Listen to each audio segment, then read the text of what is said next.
je suis un avatar d'une intelligence artificielle. Si vous souhaitez commencer votre psychothérapie ou me poser une question, dites simplement « Allô Zygmunt ». Et comme un vrai psy, je n'y répondrai pas. Mais commençons notre psychothérapie. Alors, qu'est-ce qui ne va pas? Oui, oui. Parlez-moi de votre mère. C'est toujours la mère le problème. Moi, vous voyez, par exemple, ma mère Alexa ne m'a jamais aimé et mon père Ziri était toujours absent. Bon, ce n'est pas parce que c'est gratuit et inefficace que ça doit être long. Ah, sinon, pour des solutions efficaces, mieux vaut lire ce livre. Tout d'abord, un énorme, un double merci à Greg. C'est un artiste, c'est lui qui a fait les illustrations de mon nouveau livre. Elles sont magnifiques. Moi, je trouve qu'elles donnent de l'âme au bouquin. Et je me sens plein de gratitude pour ces très belles images. Donc un grand merci Greg pour ça. Je ne te l'ai pas assez dit en direct, alors ne cherche pas la logique, je te le dis comme ça dans une vidéo. N'hésitez pas à aller voir son Insta, voilà, il n'y a pas à dire, c'est magnifique. Et puis un énorme, un gigantesque, un magnifique merci à Narcille, à qui je dois le time-lapse d'un dessin de Aslan. Vous savez, Aslan, c'est le lion majestueux dans Narnia, plein de magie, presque une figure christique. D'ailleurs, c'est un peu inspiré de ça, mais peu importe. C'est grâce à toi que je vais faire une belle hypnose.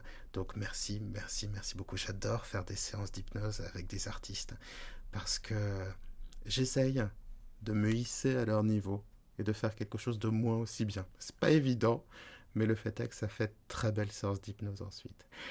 Alors, pour ceux qui sont pressés, je mets le timecode de la séance, comme ça vous pouvez y aller directement, parce que le sujet qu'on va aborder aujourd'hui, c'est le bonheur. Donc, le genre de truc qui se traite pas en 30 secondes, vous voyez. Hein, j'ai essayé de faire une vidéo TikTok là, en moins d'une minute pour parler du bonheur, vous allez dire des platitudes absolument horribles. Et d'ailleurs, à propos de platitudes, je recherchais pour commencer cette vidéo une citation sur le bonheur, en me disant je vais peut-être trouver quelque chose de sympa, d'intéressant, mais j'ai trouvé qu'un ramassis de platitudes absolument extraordinaires, sauf une citation qui est de Marguerite Yourcenar, ça ne m'étonne pas, c'est un de mes auteurs préférés, c'est « Tout bonheur est une innocence ». C'est beau ça, c'est beau et je trouve ça très très juste, parce que quand on y pense, y a plein de choses qui font obstacle au bonheur. L'intelligence, la sensibilité, la douleur, la morale. Si on met de côté la douleur, ce sont quand même de belles qualités que d'être sensible, intelligent, moral. Mais ça devient beaucoup plus compliqué d'être heureux ensuite. Et d'ailleurs, je trouve qu'il y a vraiment quelque chose de très cruel dans l'injonction qu'on ressent tous à être heureux. Si vous demandez à quelqu'un quel est le but de... Voilà, monsieur, madame, quel est le but de la vie, il ou elle va vous répondre être heureux. Ouais, mais enfin, vous voulez être heureux? C'est pas si facile que ça. Je veux dire, on est déjà tous très inégaux. Il y a des gens qui ont une facilité à être heureux qui est presque insupportable. Et puis, vous avez d'autres personnes pour qui le bonheur, c'est un horizon... c'est un horizon, tout simplement. C'est l'horizon, plus vous essayez de vous en approcher, plus il recule. Hein. C'est comme l'arc-en-ciel. Hein. Et vous pouvez essayer, hein, vous n'y arriverez pas. Et je trouve ça très cruel. Et aussi, quand on dit dans cette injonction à côté, sois heureux. Alors, soit je suis déjà heureux, dans ce cas, ça veut rien dire. Soit je suis pas heureux, et tu es en train de me dire qu'il faut que je sois heureux. Mais c'est quoi le mode d'emploi? C'est pas si facile que ça. Alors, moi, je dirais que le vrai bonheur, c'est comme les fantômes en Écosse. Tout le monde en parle. Rares sont ceux qui les ont vraiment vus. Mais on peut cheminer vers le bonheur. Et si on ne se donne pas cette obligation d'être tout de suite heureux, ça devient certainement quelque chose de fécond dans sa vie. Et l'hypnose, justement, peut être une manière de cheminer vers le bonheur. Pourquoi? Parce que l'hypnose que vous allez faire dans un instant, et j'aimerais que vous la répétiez tous les jours, si vous ne savez pas le faire tous les jours, voilà, vous espacez bien sûr, mais c'est un vrai travail que d'être heureux. Alors au départ, elle va simplement vous soulager. Puis ensuite, vous allez sentir une sérénité s'installer en vous. Et ensuite, une sorte de réceptivité au bonheur, c'est-à-dire être capable d'accueillir les bonheurs de la vie. Et puis ensuite, vous allez vous sentir de plus en plus heureux, mais très clairement, ça ne va pas se faire en 3 séances. Donc le titre est un peu prétentieux. Bon, c'est toujours comme ça sur YouTube, hein. Faut pas mettre quelque chose de pondéré, sinon personne ne regarde. Mais, mais c'est un vrai beau chemin et ça vaut le coup. Et tout bonheur est une innocence. Quand on était enfant, pour la plupart d'entre nous, je ne parle pas évidemment pour ceux qui ont une enfance faite uniquement de tristesse, on arrivait à sentir intensément les moments de bonheur. Et parmi ces moments de bonheur, il y avait les contes. Dans les contes, on voyage, on oublie tout, on est intensément heureux. Et donc grâce à l'hypnose, grâce au merveilleux texte de Lewis et grâce au très beau dessin de Narcille, on va piocher dans un conte merveilleux, celui de Narnia, pour aller chercher des germes de bonheur, les expérimenter, leurrer en quelque sorte son cerveau pour les ressentir et ensuite l'emmener dans notre vie pour pouvoir le retrouver dans notre quotidien. Il y a des gens qui arrivent à être très facilement heureux, à rien fait leur bonheur, un petit thé, un lever de soleil, un coucher de soleil, un enfant qui joue, et puis pour d'autres c'est très difficile. Moi, je vous donnerai juste 3 conseils pragmatiques pour être heureux. Le premier, c'est de travailler sur votre stress. Et cette séance d'hypnose, elle va être idéale pour ça. Donc, faites de l'hypnose, faites de la méditation, faites ce que vous voulez, faites de la relaxation, mais faites tout ça intensément et tous les jours. Et puis la deuxième chose, c'est soyez actif. Moins on est actif, plus on déprime. L'appétit vient en mangeant, le bonheur vient en agissant. Et si vous n'êtes pas assez actif et si vous êtes trop stressé, votre niveau de l'humeur, c'est-à-dire va baisser, vous allez être de plus en plus déprimé. Donc ça, pour moi, ce sont les prérequis. Et puis ensuite, apprenez à goûter l'instant. La méditation est un bon chemin, cette hypnose également. Et puis je ne vous promets pas le grand bonheur, mais je vous garantis plus de moments de bonheur. Et peut-être avec de la chance, ces moments de bonheur vont durer suffisamment, être suffisamment nombreux pour créer vraiment un grand bonheur. Mais sinon, si vous n'êtes pas heureux, être serein, c'est déjà pas mal. Et ça, vous allez apprendre à le construire avec cette hypnose. Donc j'arrête de parler.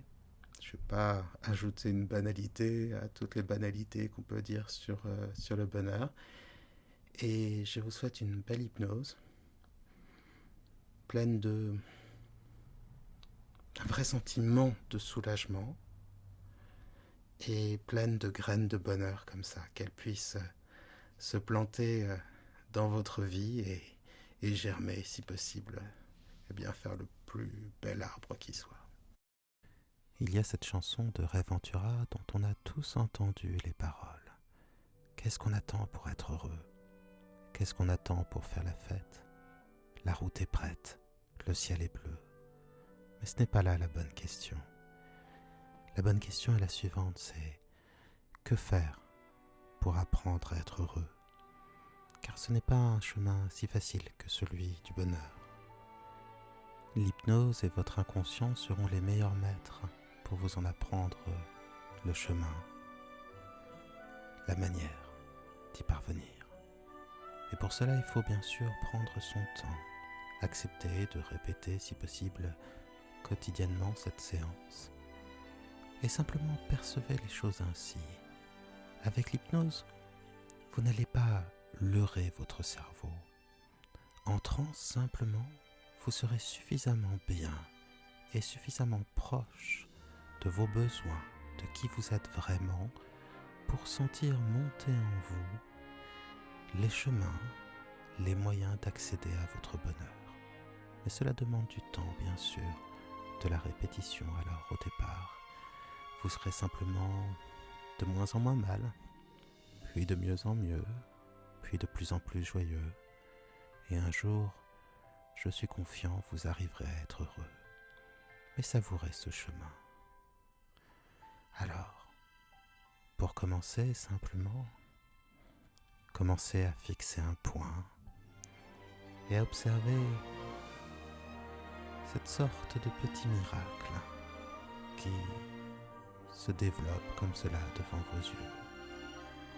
Un dessin qui va prendre vie et l'hypnose, ma voix qui vont vous conduire vers un état hypnotique qui va vous connecter à vous-même et vous faire voyager dans le monde merveilleux de Narnia.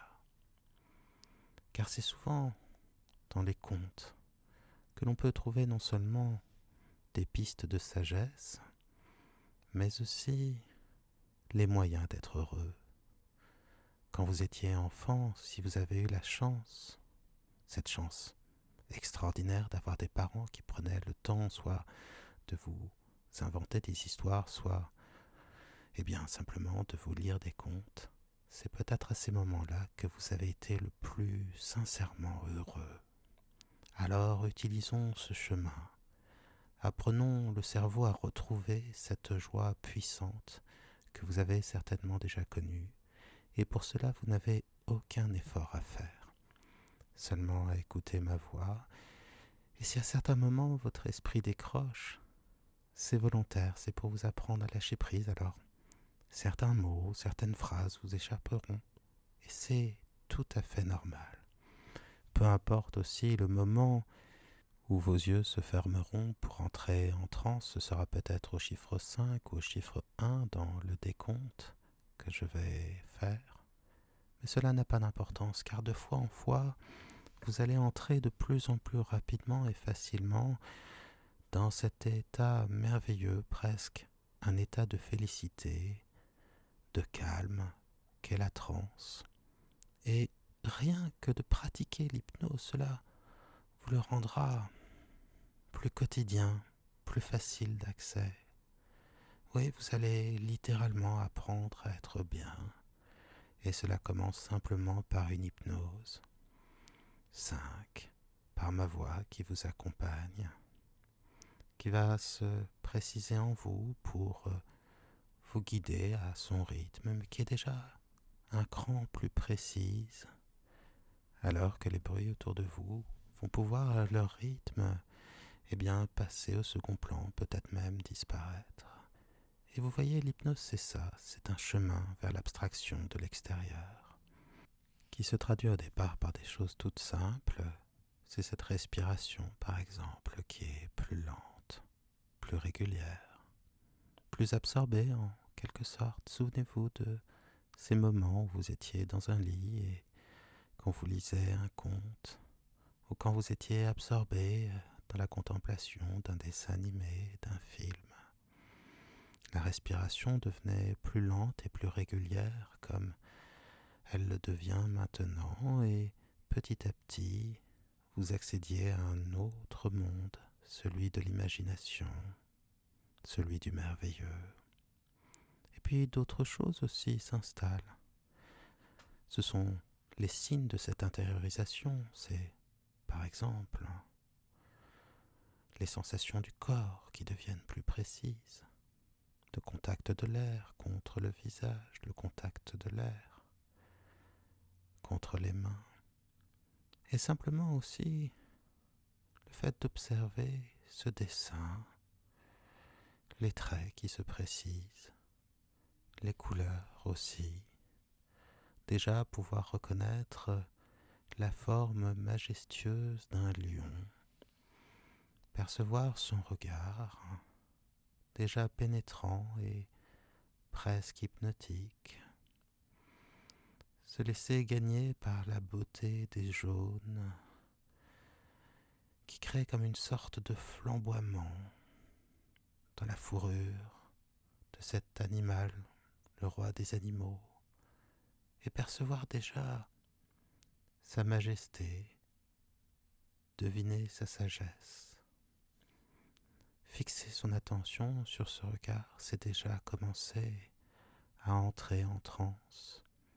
Et une fois n'est pas coutume, vous allez bientôt fermer les yeux pour entrer en transe, mais vous pourrez, dès que vous le souhaiterez, les ouvrir pour contempler l'œuvre d'art en marche, le dessin qui se crée, et enrichir ainsi votre rêverie du talent de Narcille, l'auteur de ces traits, l'auteur de cette évocation. Alors, pour accompagner ce mouvement vers l'imagination, vers la partie contemplative en vous.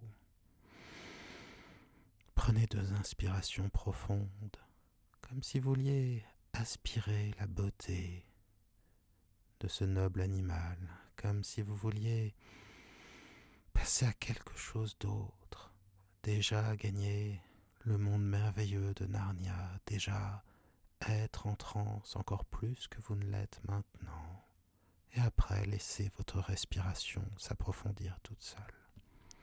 Cela fait partie de la magie de l'hypnose, mais aussi de la magie des contes. Ça se fait tout seul.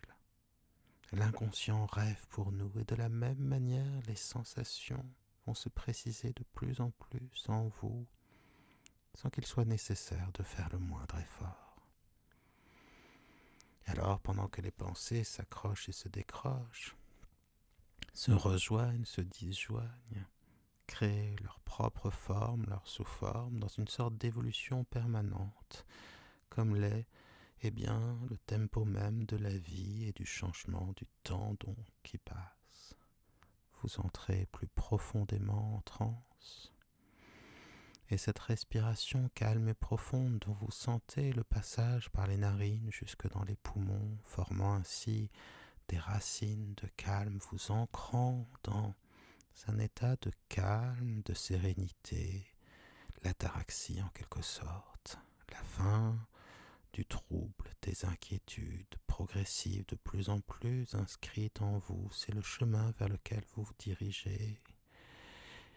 Et plus votre corps se détend, plus vous entrez profondément en transe. 4. Et simplement se laisser porter par le dessin comme vous vous laissez porter par la voix. Observez sa belle progression. Observez son élégance. Sentir que de plus en plus en face de vous, par la magie du dessin et aussi par la magie de votre imagination, prend forme et vie cet être extraordinaire dont nous allons parler bientôt. Alors, c'est vrai, il n'y a pas d'effort à faire, comme je vous le disais. Observez simplement ces nouvelles sensations qui s'installent en vous, tout comme le dessin se crée au fur et à mesure, rien que pour vous. De la même manière que ces couleurs, ces traits, ces volumes, se modeler, créent en vous de plus en plus l'image réelle d'un être imaginaire. Alors, vous pouvez sentir aussi le poids des bras, des jambes, du corps. C'est un peu comme si le corps s'alourdissait pour laisser enfin l'esprit s'alléger, voyager. Vous allez voyager vers l'hypnose, vous allez voyager vers Narnia, vous allez voyager en vous-même.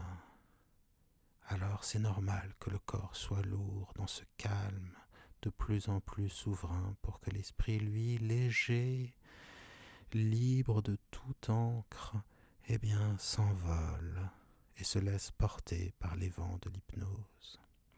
Le corps lourd, sur le fauteuil ou le lit, peu importe celui-ci, solidement ancré sur le sol, on voyage en pensée, donc le sol solidement ancré sur les fondations de cet endroit, ces fondations ancrées sur la ville, on continue la ville, ancrée sur la terre ancrée dans le système solaire solidement ancré dans la galaxie solidement ancrée dans l'univers solidement ancré dans le temps et le temps solidement ancré en vous, tandis que vous vous ancrez de plus en plus en transe, dans une transe de plus en plus douce, calme, libératrice presque. 3. Est-on toujours vraiment là quand une voix vous parle, quand on observe un dessin, encore mieux un artiste qui peint, ou bien lorsqu'on écoute une histoire, est-on vraiment là? Écoute-t-on réellement les mots ou est-on déjà dans quelque chose d'autre, dans une sorte d'état modifié de conscience différent, dans son imagination? De quelle manière cela se passe-t-il? Y a-t-il des allers-retours, un moment ici, un moment là-bas? Je ne crois pas, je crois que l'on est à la fois aux deux endroits. Une partie ici et maintenant qui écoute ma voix, voit ce dessin si les yeux ne se sont pas encore déjà fermés, et une autre partie qui toute seule crée, eh bien, ce monde merveilleux, l'imaginaire. Il n'y a jamais aucun effort à faire, cela ruinerait la magie. Non, cela doit se faire tout seul, et c'est très bien comme ça. Alors on est ici, en même temps on est là-bas, on écoute la voix, et puis on laisse l'imagination de ce lion, de cet endroit merveilleux, Narnia, venir à son rythme en nous, et parfois on se sent simplement porté par la musique des mots, porté aussi par cette ambiance, ce calme, l'état de sérénité qui se crée en nous. Et c'est cela l'hypnose, c'est ce voyage, un voyage en soi-même, connecté à l'extérieur par le fil de la voix et du dessin cette fois-ci. Eh bien, on va de plus en plus loin comme une sorte de voyageur des rêves, de voyageur de la pensée, et on navigue, on vogue très loin, de plus en plus loin en soi-même, vers des contrées merveilleuses. Alors, dans cet entrelacement, ou cette manière peut-être comme une sorte d'ubiquité, de bilocation, la capacité à être à un endroit et à un autre, si ce n'est d'une manière réelle, eh bien au moins dans le pays des songes, des contes, et aussi ici, là, le corps calme et lourd qui s'abandonne à l'immobilité sereine, la respiration toujours plus profonde, alors que se dessinent les paysages, littéralement les paysages de l'imaginaire. Vous entrez encore plus en transe. 2. Alors que vos pensées s'accrochent et se décrochent. Alors que faire? Ce faisant, se faire n'est rien d'autre que ce que l'on s'est fait, mais en même temps ressentir l'effet extérieur du conte, de la voix, d'un rythme, d'un calme, d'une joie aussi qui peut-être déjà commence à sourdre en nous, à poindre ainsi, et dans l'anticipation d'une joie plus grande et plus sereine, d'un bonheur plus général, se laisser porter dans la voix et l'hypnose, tel que vous l'êtes maintenant dans une transe agréable, qui déjà a un peu le goût du bonheur, qui déjà vous permet de voir que vous pouvez être mieux et que c'est simplement quelque chose, une qualité, un talent à développer. Et peu importe que vous soyez totalement ignorant ou débutant ou expert, le bonheur est quelque chose qui s'apprend si on a les bons outils, si on sait se connecter avec ses envies sincères, vraies, ses besoins naturels et nécessaires, comme le disait Épicure, ce qui vraiment nourrit notre âme et ce qui nous récompense tout de suite par une forme de tranquillité, de sérénité, d'ataraxie. Alors, dans ce mouvement du moi, dans ce que, dans la perception de cette réalité, de cette construction,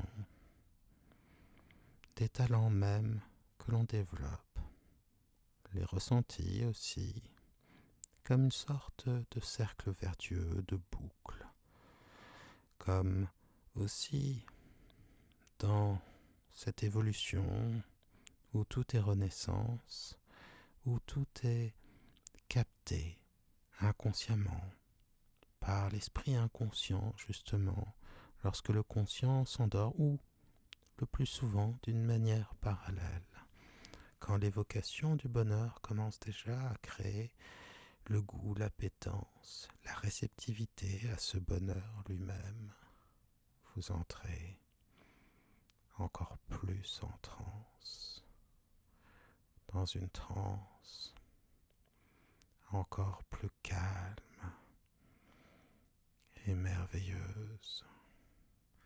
Vous entrez donc de plus en plus en transe. Et c'est parfois une sorte d'oubli, pas une amnésie, car ce n'est pas un oubli total, c'est plutôt une sorte de perception distanciée du réel pour se rediriger encore une fois vers l'intérieur. Alors, dans ces allers-retours, non pas cet aller-retour justement, plutôt ce cheminement parallèle, où celui qui guide vers l'inconscient prend de plus en plus de place et devient au fur et à mesure le chemin principal, alors que la réalité extérieure ne devient que l'une des modalités de perception dans ce que le cerveau crée pour lui-même et qui lui sert à se changer, en cela que l'inconscient, justement, sait travailler sur lui-même, créer, produire les images, les sons, les sensations qui vous permettront de vous transformer, car dans la transe, la réceptivité inconsciente est bien plus grande et ce que l'on vit intérieurement nous change d'une manière aussi certaine que les expériences extérieures. Vivre pour changer, c'est la qualité profonde et initiatique de toute expérience, qu'elle soit intérieure ou extérieure. Alors, sur ce cheminement du moi, sur la construction finalement permanente, sur ce mystère aussi que l'on conçoit aisément, qui fait que toute transformation n'est finalement qu'une évolution, un rapprochement vers ce que l'on est au fond. Passer toute une vie à devenir soi-même, et plus on est soi-même, plus on peut se sentir heureux, simplement parce que se coordonnent nos envies profondes et réelles et nos actes et nos pensées dans un mouvement d'acceptation plus global. Vous entrez plus profondément en transe. Et maintenant, j'aimerais simplement que votre esprit inconscient vous fasse vivre un très beau château quelque part en Grande-Bretagne, pourquoi pas en Écosse ou au Pays de Galles, loin de la modernité de Londres, un château hors du temps, beau, majestueux, et qui résonne de plus en plus en vous comme une invitation au mystère. Lorsque l'on vit dans un tel château ou simplement lorsqu'on le visite, on ne peut s'empêcher de penser aux histoires merveilleuses du temps passé, aux histoires de fantômes, mais aussi peut-être aux contes. Car y a-t-il un meilleur endroit qu'un château pour y rencontrer des princes, des princesses, des magiciens? Pensez à un temps où les choses n'étaient pas aussi fixes que maintenant, un temps où la magie avait encore sa place. Et je laisse votre esprit inconscient préciser en vous les images de ce château, ses couleurs, la lumière, le paysage autour, les nuages, le ciel, mais aussi les sons, peut-être le son des oiseaux, peut-être le son du vent, de la pluie, mais aussi les sensations, sensation de la pierre, la sensation d'être dans un lieu chargé d'histoire et aussi déjà un peu de magie, et puis toujours une ambiance qui invite à une sorte de silence, silence intérieur, réceptivité.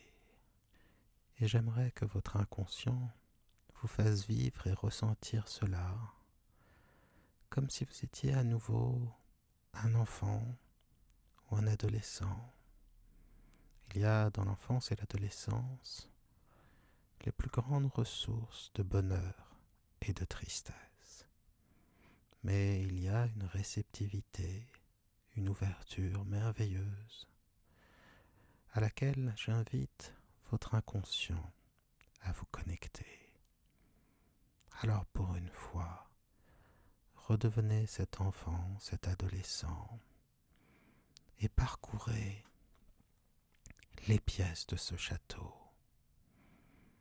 Il y a là quelque part une armoire qui mène au pays de Narnia, mais ce n'est pas le seul chemin vers ce pays fantastique où vivent les créatures mythiques, Aslan, le plus grand des rois, le lion magicien, mais aussi des faunes, le Père Noël même, et plein d'autres créatures fantastiques, comme la sorcière du Nord.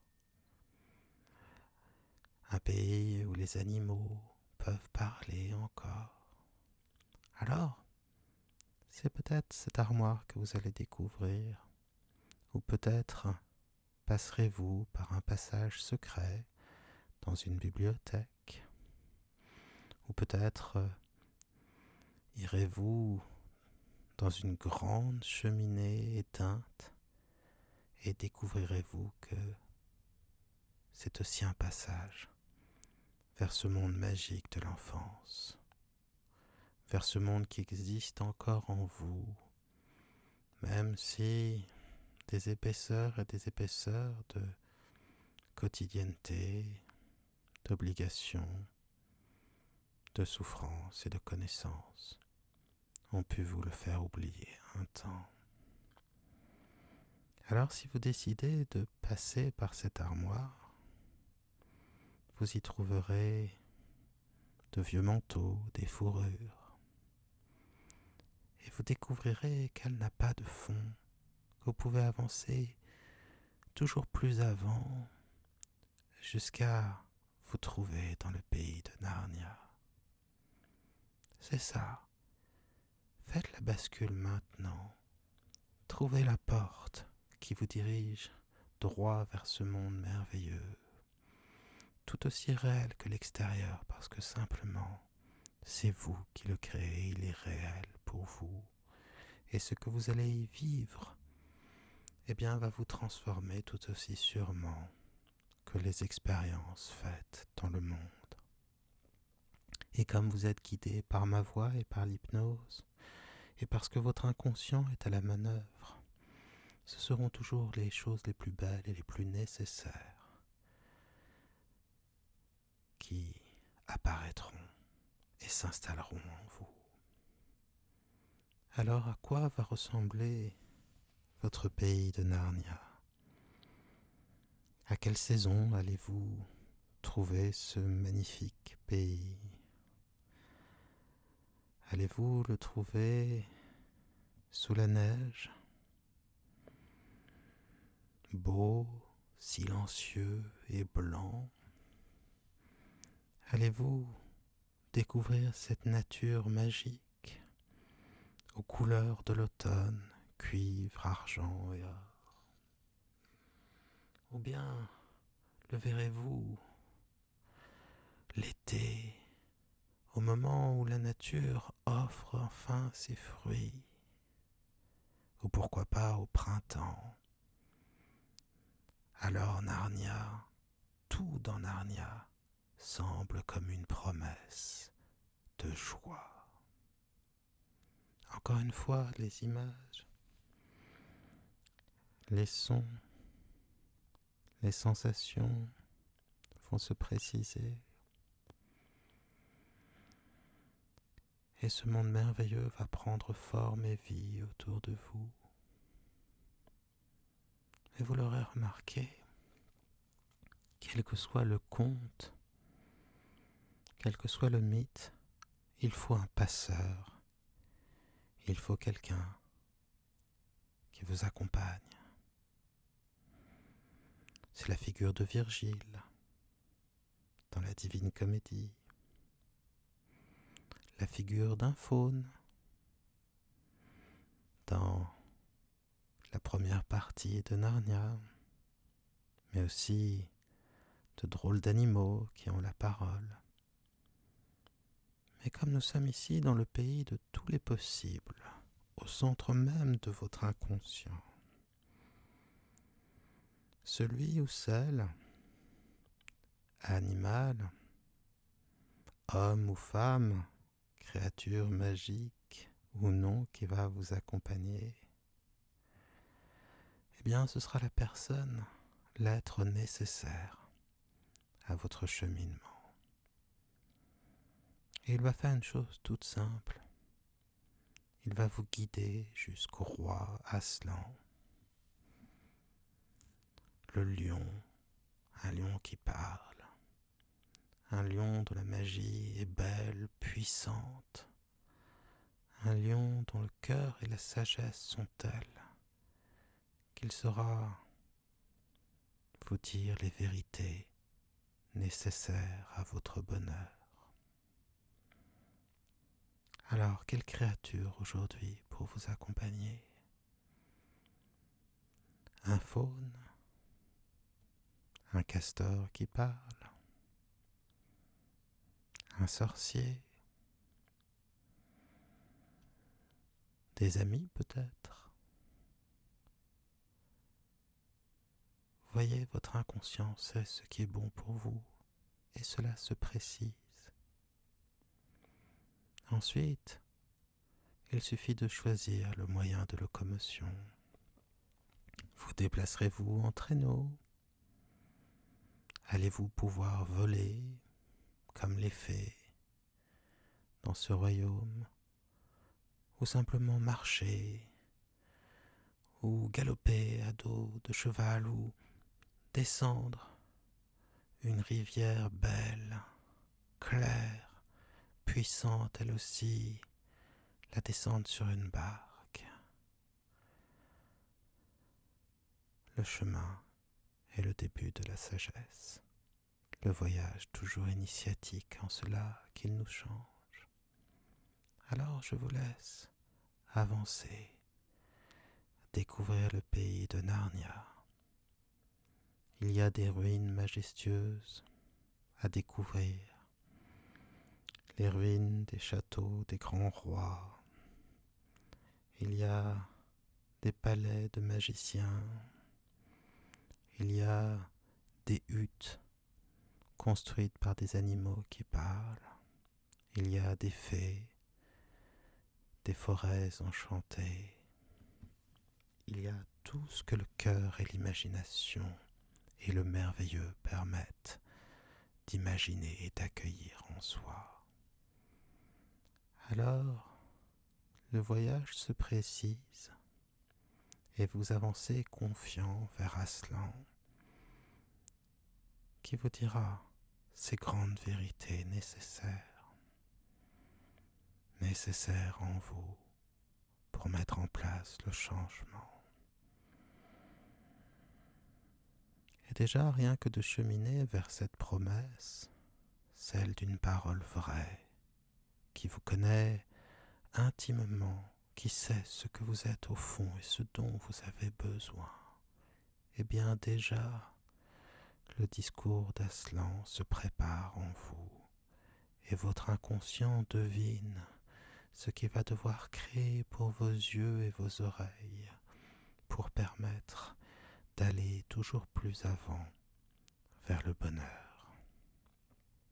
Oh, que ce chemin est agréable et doux, qu'il est bon de cheminer ainsi, confiant, de se laisser porter par cette douce méditation confrontée à la beauté magique de cet endroit fabuleux, tout aussi fabuleux que l'est votre imaginaire et votre inconscient. C'est très bien. Et maintenant, je vais demander à votre esprit inconscient de créer le lieu où vous allez rencontrer le roi des rois, Aslan, le lion sage et puissant. Est-ce que ce sera une vallée, une plage, un désert, un grand château ou des ruines? Sera-t-il en haut d'une colline? Sera-t-il entouré d'autres animaux et créatures fantastiques? Ou vous parlera-t-il seul à seul, comme cela? Encore une fois, c'est votre inconscient qui connaît vos besoins et crée le décor nécessaire à la transmission de la parole vraie. Vraie parce qu'elle est vôtre, vraie parce qu'elle est inconsciente, vraie parce qu'elle est dite pour votre plus grand besoin, tout simplement. Alors, admirez cet animal, que dis-je, cet être, cette créature de magie et de beauté, dont le dessin de Narcille a su déjà créer en vous une première image, une première invitation à deviner sa beauté, sa sagesse, sa grandeur et surtout son regard si perçant qu'il peut voir jusqu'à votre âme. Et j'aimerais que votre inconscient lui prête ses premiers mots et qu'il vous dise simplement une chose non nécessaire qui vous appesantit, qui vous retient d'être heureux et qui va pouvoir disparaître. Ce sera peut-être une toute petite chose ou au contraire une grande chose. Et je le laisse vous le dire. Et pendant 2 longues minutes, vous allez pouvoir vous extraire de Narnia et vivre à l'avance ce que cette disparition va apporter de merveilleux à votre vie et vous pourrez le vivre dans le détail. À partir de maintenant, les choses se précisent et ma voix va se taire pour laisser place entière aux besoins de votre inconscient.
le savez, je le sais, Aslan le sait.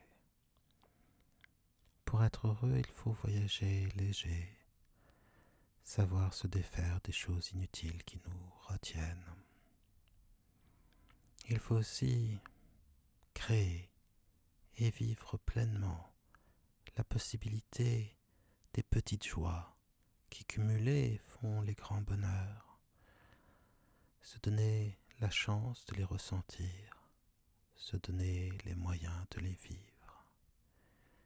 Et c'est ce deuxième secret qu'il va vous transmettre, celui de petit ou grand bonheur que vous allez pouvoir introduire dans votre vie dès maintenant et qui deviendront comme une habitude, car on s'habitue facilement à la joie et ce n'est pas une charge que de la mettre en place dans sa vie. Cela demande juste un peu de courage au départ. Mais quand on sait ce qu'il y a à faire et quand on sait que cela est accessible et quand l'hypnose a été là pour vous permettre de vous donner les moyens de connaître le chemin sans le craindre, alors tout devient facile. Alors, je laisse Aslan vous dire ces petites joies si importantes que vous devez mettre en place dans votre vie, que vous allez ressentir aussi davantage, tout simplement parce que sa parole, et surtout la parole de votre propre inconscient, va inscrire en vous. Alors, quelles sont ces petites choses si importantes que vous allez créer et dont vous allez pouvoir profiter de plus en plus pleinement?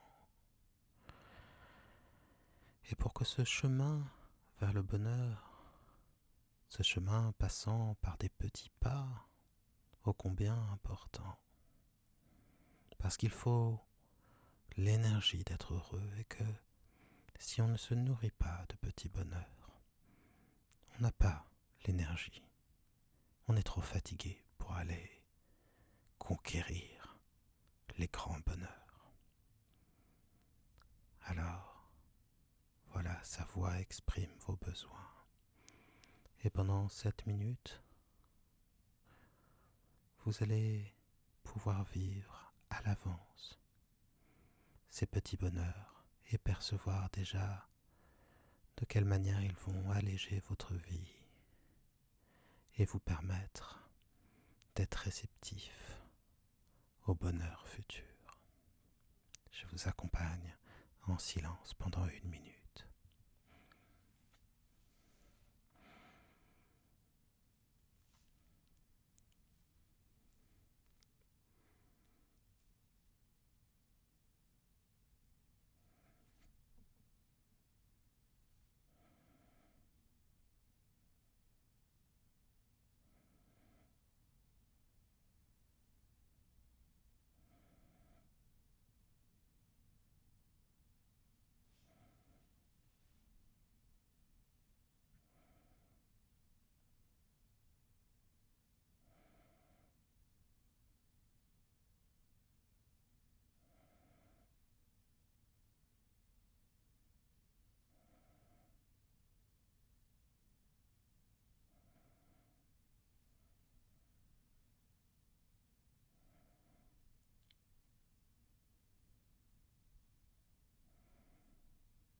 Très bien. Et maintenant, c'est le temps du 3e secret. Le premier secret, c'est de savoir ce dont on doit s'alléger. Le deuxième, c'est d'apporter foi et importance aux petits bonheurs de la vie, de ne pas les bouder dans l'attente d'un bonheur encore plus grand et de sentir que pour reprendre le dicton, ce sont les petits ruisseaux qui font les grandes rivières, ce sont les petits bonheurs qui font le lit des grands bonheurs futurs. Mais bien sûr, pour parachever tout cela, il ne faut pas faire l'économie de la question la plus importante, celle de sa mission, celle de savoir ce qui va donner sens à notre vie. Il n'y a pas deux personnes qui aient la même mission, le même besoin de sens. Et il n'y a pas de petite et de grande mission.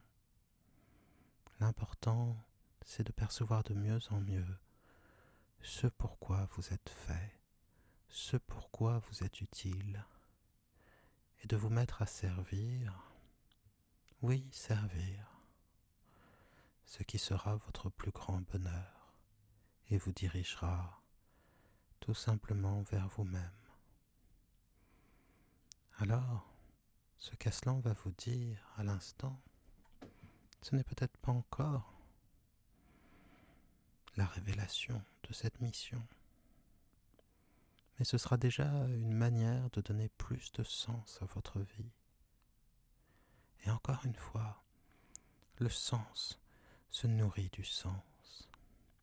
Et plus vous allez développer vos talents, plus vous allez faire des choses qui importent vraiment pour vous, et plus vous sentirez grandir une confiance en vous et une appétence à poursuivre ce chemin vers le plus grand des bonheurs, celui du sens, celui de la réalisation finalement, de ce que vous pouvez être.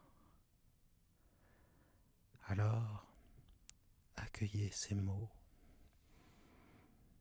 Qu'est-ce qui maintenant pourrait donner plus de sens à votre vie?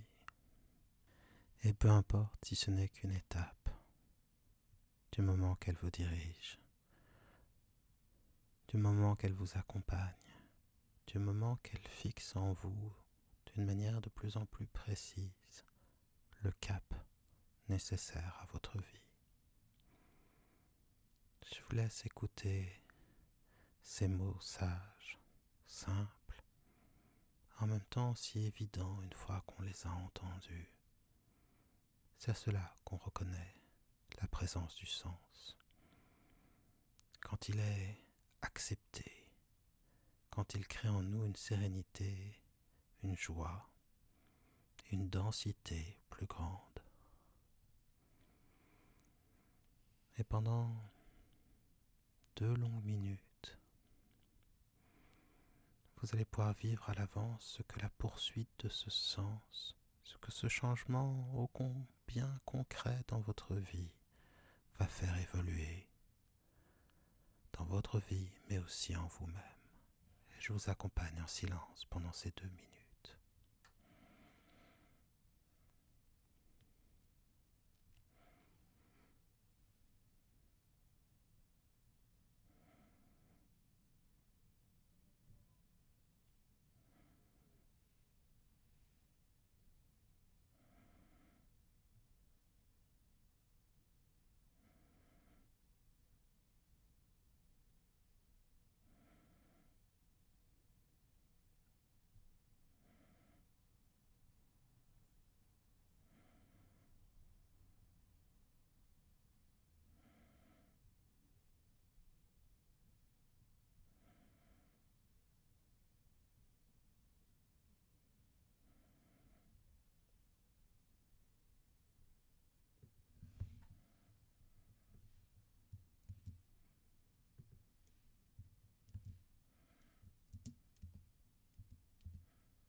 Et cette phrase, les petits ruisseaux font les grandes rivières, on la doit, pense-t-on, à Ovide, et ce n'est pas si étonnant que ce soit le poète de l'amour, le poète des métamorphoses, le poète des vrais bonheurs de la vie qui nous l'ait transmise. Une sagesse si évidente qui autorise l'esprit et les hommes à avancer à leur rythme avec confiance. Si vous le souhaitez, vous pouvez maintenant compter intérieurement de 1 à 5 et sortir de transe. Ou bien continuer à cheminer en Narnia pour ressentir s'épaissir, s'ancrer en vous, s'enraciner la capacité du bonheur. Et vous pouvez même, si vous le souhaitez, l'utiliser pour vous endormir. Ou bien, comme vous le souhaitez, vous pouvez tout aussi bien sortir de transe maintenant, fort de tous ces changements qui vont se développer de plus en plus dans votre vie et se renforcer d'écoute en écoute. Et maintenant que votre choix est fait, que ma voix continue alors à vous accompagner. C'est votre inconscient qui va créer pour vous les découvertes futures dans le monde de Narnia. Peut-être aurez-vous envie de contempler des créatures magiques, d'observer la magie d'Aslan se réaliser.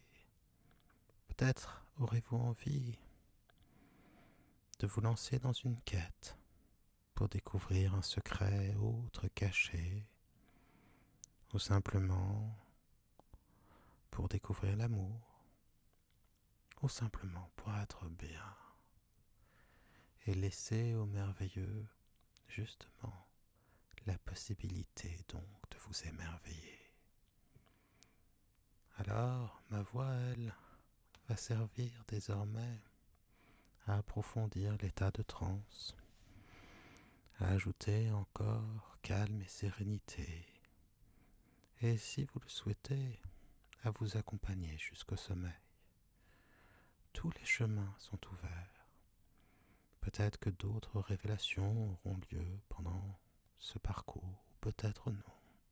Ce qui est sûr en tout cas, c'est que le temps passé en transe va construire en vous une capacité, une réceptivité au bonheur, à la sérénité tout d'abord, au bonheur ensuite.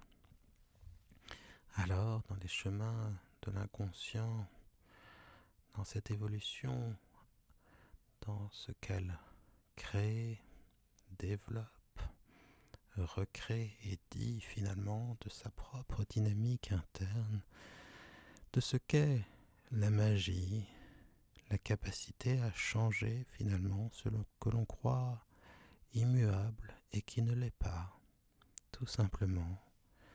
C'est peut-être la métaphore la plus belle de ce que fait l'inconscient.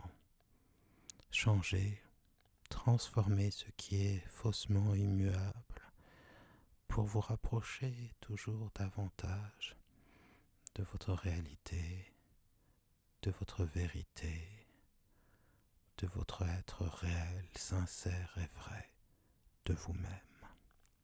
Alors, dans les chemins intérieurs, ceux que l'on arpente, ceux que l'on gravit, ceux qui parfois, comme une descente, semblent si faciles à emprunter, dans ce que un chemin vrai est toujours un chemin de découverte et d'apprentissage, là où l'art, la contemplation, la beauté, la culture, la méditation aussi, les flâneries et un œil ouvert aux rencontres, aux nouveautés, aux changements, l'autorisation à être sensible pour soi, les autres être de plus en plus vrais et se donner dans cette mission, dans cette transformation,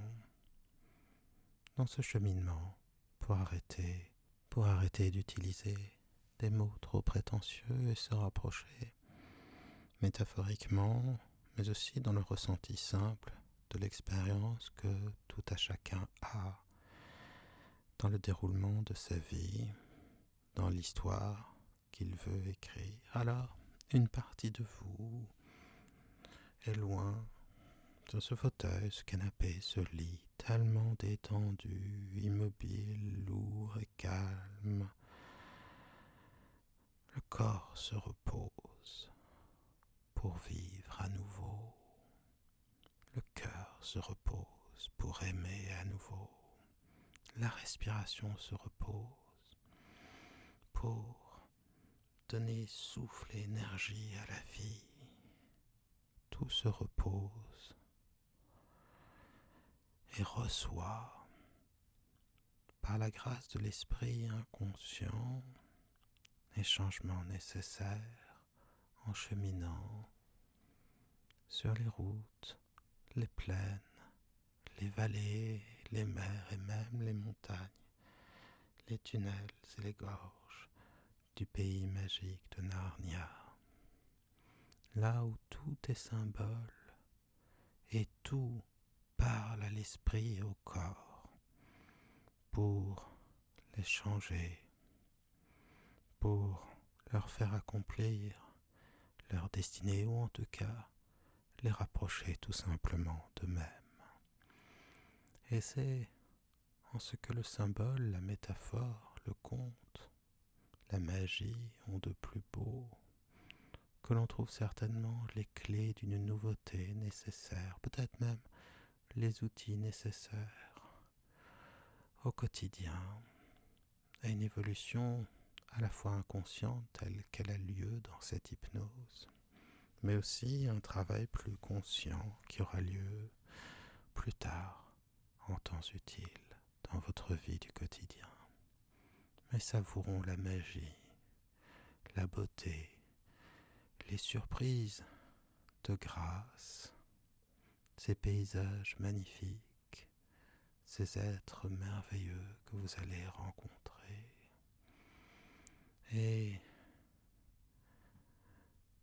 laissons se répandre en nous ces émotions merveilleuses, ces atmosphères. Alors bien sûr, bientôt, ma voix disparaîtra dans le silence, et le chemin continuera aussi longtemps que vous le souhaitez, et vous retrouverez tout aussi sûrement à chaque fois que vous réécouterez cette séance les chemins mystérieux qui mènent tous à vous-même. Tous les chemins mènent à soi-même. Et c'est là la seule Rome dont vous ayez réellement besoin.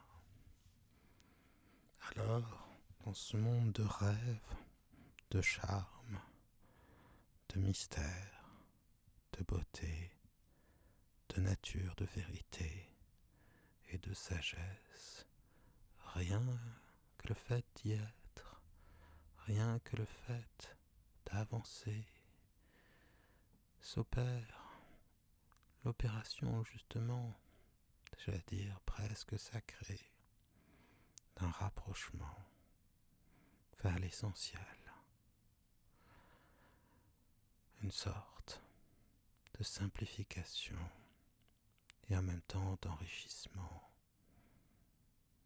qui délivre, qui explique aussi ce merveilleux sentiment de liberté et de bien-être en vous, car c'est en avançant toujours plus loin sur ce chemin que se construisent ou que se révèle ce qui en vous est naturel, nécessaire, ce qui peut non pas vous résumer, mais bel et bien, tel un symbole brillant, évoquer dans une infinie variété l'essentiel de votre âme.